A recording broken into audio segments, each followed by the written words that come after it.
नमस्कार दोस्तों, श्रीलंका में दशहरे का पर्व हिंदू धर्म के लोगों के लिए सबसे महत्वपूर्ण त्योहार है। दशहरे का पर्व एक आनंदमय जीत का उत्सव है। दशहरा लोगों को लंकापति रावण पर भगवान श्री राम जी की विजय के उपलक्ष्य में याद करने के लिए मनाया जाता है। दशहरे के दौरान श्रीलंका में सभी मंदिरों को रंग बिरंगी रोशनी और फूलों के साथ खूबसूरती से सजाया जाता है। दशहरे के दिन श्रीलंका में भक्त इन मंदिरों में पूजा करने और आशीर्वाद लेने के लिए इकट्ठा होते हैं। वे पारंपरिक नृत्य और संगीत प्रदर्शन के साथ सांस्कृतिक कार्यक्रमों में भी भाग लेते हैं, जो कि रामायण की कहानी को फिर से जीवंत कर देते हैं। इसलिए श्रीलंका में दशहरा उत्सव को देखने के लिए लाखों की संख्या में भीड़ उमड़ पड़ती है। अगर वीडियो पसंद आ रही है तो कृपया द डिवाइन स्टोरी चैनल को सब्सक्राइब जरूर करें। श्रीलंका में दशहरा पर्व का महत्व। भारत में दशहरा हर साल मनाया जाता है, ठीक वैसे ही श्रीलंका में भी दशहरे के दिन रावण दहन की परंपरा सदियों से चली आ रही है। श्रीलंका के लोग भी भारत की तरह अपने परिवार और दोस्तों में दशहरे के दिन स्वादिष्ट भोजन और मिठाइयां बांटते हैं और अपने बंधनों को मजबूत करते हैं। त्रिलोक विजयी लंकापति रावण को सभी विद्याओं का ज्ञाता माना जाता है। लंकापति रावण के पास हर समस्या का समाधान था। रावण की सभी प्रजा उसके ध्यानमग्न आध्यात्मिक आकर्षण की सराहना करती थी, लेकिन जैसा कि कहा जाता है, मार्गदर्शन के बिना आध्यात्मिकता आपको व्यर्थ छोड़ देती है। तो ऐसा ही रावण के साथ भी हुआ। श्रीलंका में दशहरे का पर्व सिर्फ एक धार्मिक आयोजन नहीं है। दशहरा लोगों को अच्छाई, सच्चाई और धार्मिकता के मूल्यों की याद दिलाता है, जिनका भगवान श्री राम जी प्रतिनिधित्व करते हैं। दशहरा एक रंगीन और दिल को मोह लेने वाला उत्सव है, जो श्रीलंका में हिंदू धर्म की समृद्ध और सांस्कृतिक विरासत को प्रदर्शित करता है। श्रीलंका में रामलीला।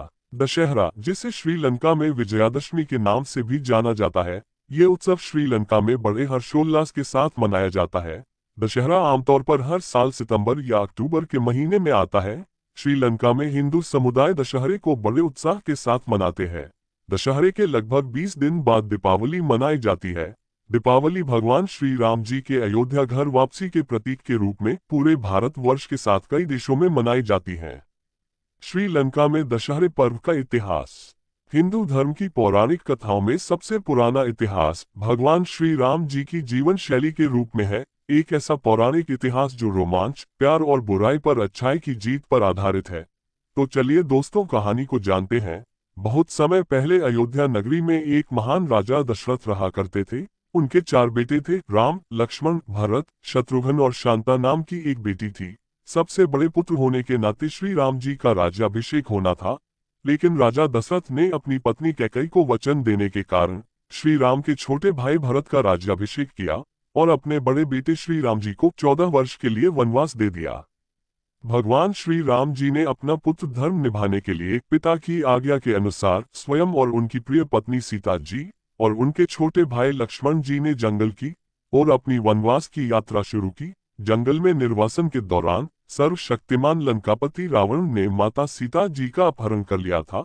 फिर भगवान श्री राम जी ने अपनी पत्नी सीता जी की खोज के लिए हनुमान और उनकी वानर सेना की मदद से भगवान श्री राम जी ने लंकापति रावण के खिलाफ एक महान युद्ध छेड़ा, जो कि कई सदियों के बाद भी आज वर्तमान में भी दशहरे के तौर पर याद किया जाता है। भीषण संघर्ष के बाद भगवान श्री राम जी ने लंकापति रावण को हराया और अपनी पत्नी सीता जी को रावण की कैद से छुड़ाया था। दशहरा बुराई पर अच्छाई की जीत के प्रतीक के रूप में मनाया जाता है।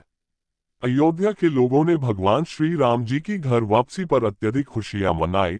दशहरे का पर्व उस दिन का प्रतीक है जब भगवान श्री राम जी ने दुष्ट रावण को हराया था, जो बुराई पर अच्छाई की विजय का प्रतीक है। दशहरे के दौरान लोग इस दिन रात को दीपक जलाकर, मिठाइयों का आदान प्रदान करके और भगवान श्री राम जी के जीवन पर आधारित महाकाव्य को कहानी के रूप में दर्शाने वाले नाटकों और जुलूसों को देखकर मनाते हैं।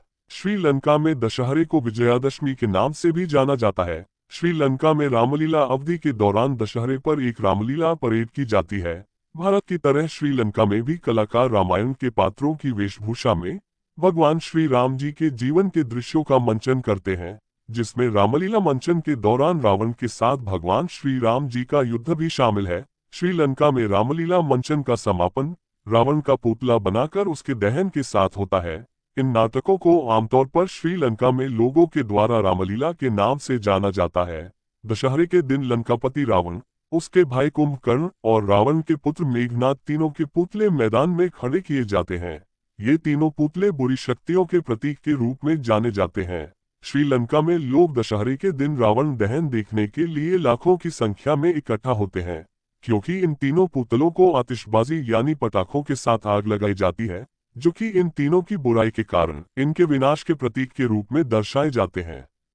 इस प्रकार भारत की तरह श्रीलंका में भी दशहरे के दौरान रात को रावण, उसके भाई कुंभकर्ण और उसका पुत्र मेघनाद तीनों के पुतले जलाए जाते हैं और दशहरे पर्व के दौरान पूरी दुनिया में एक संदेश दिया जाता है कि हर एक बुराई का अंत विनाश ही होता है। धन्यवाद।